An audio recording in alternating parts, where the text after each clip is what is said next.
Hallelujah. कुछ लोग कहते हैं मसीहियत में रोजे जो है वो फर्ज नहीं है। तो बाइबल मुकद्दस में लिखा हुआ है, जब आप पढ़ते हैं तो वहां पे लिखा हुआ है, जब तू दुआ करे, जब तू खैरात करे और जब तू रोजा रखे।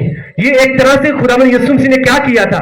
यीशु मसीह ने एक कमांड की है कि अगर तुम्हारा दुआ करना जरूरी है, तुम्हारा बीज बोना खैरात करना जरूरी है, तुम्हारा रोजा रखना भी क्या है, वो तुम्हारे लिए जरूरी है। Hallelujah, hallelujah.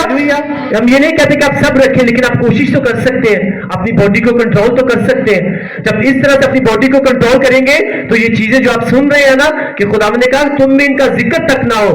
कौन सा? हरामकारी, नापाकी और लालच। ये चीजें, तीनों चीजें आपकी फास्टिंग से, आपके रोजे रखने से जो है आपकी जिंदगी में से खत्म हो सकती है। हालेलुया। सबके एक खुदावंद, मैं तेरा शुक्र अदा करता हूँ तेरे मीठे कलाम के लिए, जो हमारे कदमों के लिए चिराग और हमारी राह के लिए रोशनी है। आमीन, आमीन। अगर आप चाहते हो ये कलाम जो आज आप सुन रहे हो, ये आपकी जिंदगी में ये चीजें ना हो जो कि बुत परस्ती के बराबर है, तो जो फास्टिंग है, जो रोजे हैं, उनको अपनी जिंदगी का हिस्सा बना लीजिएगा। सिर्फ रोजे ये नहीं रखने, बल्कि बाइबल मुकद्दस लिखा है रोजे के लिए एक दिन क्या करो? मुकद्दस करो। अपने लिए रोजा जो है, हफ्ते में एक दिन जो हो आप रोजा रख सकते हो। खुदा ने कहा था, उसने कहा, याकूब ने कहा कि खुदावंद जो कुछ तू मुझे देगा उसका 10वां हिस्सा मैं तुझे क्या करूंगा? मैं तुझे दिया करूंगा। तो आप अपनी कमाई का 10वां हिस्सा देते हैं, आपके टाइम का हिस्सा जो आई थिंक 2 घंटे 24 मिनट बनता है, तो आपकी फास्टिंग का दिन टाइम जो है वो कितने, वो अगर उसका 365 दिन में आप 10वां हिस्सा निकालते हो, वो कितना बनता है? कितना बनता है? वो ऑलमोस्ट जो है वो आपके 37 फास्टिंग जो है वो यानी कि 37 रोजे बनते हैं। आपको साल में 37 रोजे जो है वो आपको अपने 10वें हिस्से के मुताबिक जो है वो आपको रखने ही रखने हैं, क्योंकि खुदावंद के कलाम में लिखा हुआ है कि अपने बदन ऐसी कुर्बानी होने के लिए खुदावंद की हुजूरी में पेश करो जो खुदावंद को क्या है, वो पसंद है। अपना पेट जो है उसको भी कंट्रोल पे करना है, क्योंकि कलाम के मुताबिक जिसका पेट कंट्रोल में नहीं है वो कभी अपने खानदान को, अपने बच्चों को, अपनी फैमिली को वो कभी कंट्रोल नहीं कर सकता। जिसका पेट कंट्रोल में नहीं है वो कभी भी शैतान को कंट्रोल में नहीं कर सकता। आपको सच बोल रहा हूं। हालेलुया।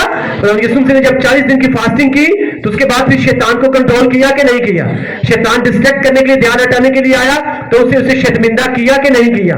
जब आप सीख जाएंगे अपने पेट को कंट्रोल करना, आप शैतान को शर्मिंदा करना भी सीख जाओगे, उसे मैंने कहा शर्मिंदा करना, और आप बरकतों से भरना भी सीख जाओगे। आमीन, आमीन, आमीन। हालेलुया।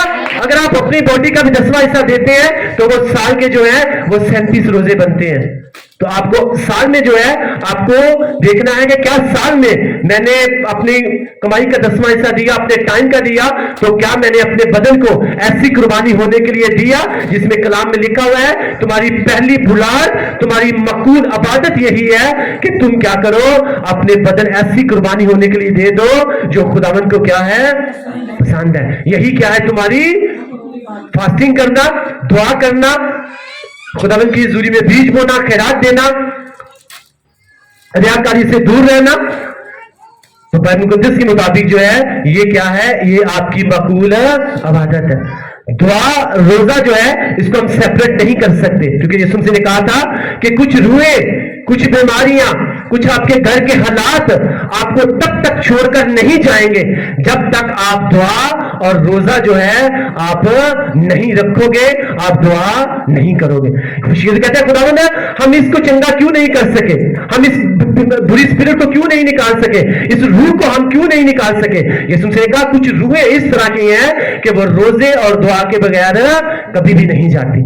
इसका मतलब है अगर आपकी जिंदगी में कुछ ऐसी कंडीशन चल रही हैं, आपकी गरीबी हो सकती है, आपका कर्ज हो सकता है, आपकी तंगदस्ती हो सकती है, आपके बुरे हालात हो सकते हैं, आपकी बीमारी हो सकती है, तो खुदा का कलाम कहता है कि वो तुम्हें, अगर तुम उससे जान छुड़ाना चाहते हो, वो तुम्हें छोड़कर नहीं जा रही है स्पिरिट, तो खुदा का कलाम तुम्हें एक सीक्रेट की बात बता रहा है कि तुम उसको क्या करो, उसको निकाल सकते हो रोजे और दुआ के साथ। जो रूहें तुम्हें छोड़कर, जो स्पिरिट तुम्हें छोड़, गरीबी की क्या है? एक स्पिरिट है। कर्ज की क्या है? एक स्पिरिट है। हरामकारी की क्या है? एक स्पिरिट है। जिस तरह बीमारी है ना, तरह तरह की इस तरह से स्पिरिट्स भी हैं।